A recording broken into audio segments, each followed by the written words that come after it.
There's a pig species called Barbarossa. මුන් එක ජාතික pig species එකක්. මුන්ගේ තියෙන ස්පෙෂල් එක මොකක්ද දන්නවද? අනිත් පිග්ලා වගේ නෙවෙයි. මුන්ගේ ඔළුවෙන් හෝන් එකක් එනවා. Exactly unicorn කෙනෙක් වගේ. But problem එක කියන්නේ මේ හෝන් එක අනිත් animalsලා වගේ පිටතට නෙවෙයි. ඇතුළටමයි වැවෙන්නේ. Like මේ වගේ.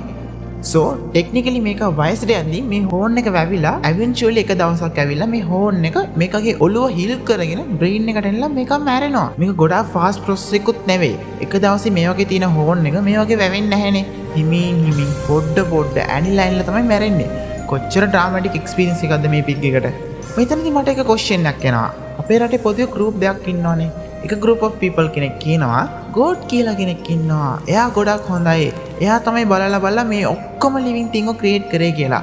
opposite side එකේ තව group එකක් ඉන්නවා. science කියන අය, evolution කියන අය. එක living thing එකක් ගොඩක් කල් ජීවත් වෙන්න ඕන. ඒකට මොනවද ඕනේ? ඒකට එක වගේ තමයි ඒ living thing evolve වෙන්නේ කියලා කියනවා. ඔයාලා මේ බාබිරෝසා මොන පැත්තට දාන්නේ? එක වෙලාවට ඔයාලා ගෝඩ් මේ ක්‍රියේට් කළා කිව්වොත් මේ වගේ දරුණු විදිහට මැරෙන්නේ ලිවිං තින් කෙනෙක්ව ගෝඩ් ක්‍රියේට් කරලා තියෙනවා නම් එයා හොඳයිද නරකද? නැත්තම් මේක එවොලුෂන් කියලා ඔයාලා කිව්වොත් මේ වගේ හෝන් එකක් වැවෙන එකේ මේකේ එවොලුෂන් එකට මොකක් හරි හෙල්ප් කරනවද? මට පේන්නේ නම් ඒක එක්ස්ටින්ෂන් එකට හෙල්ප් කරනවා වගේ.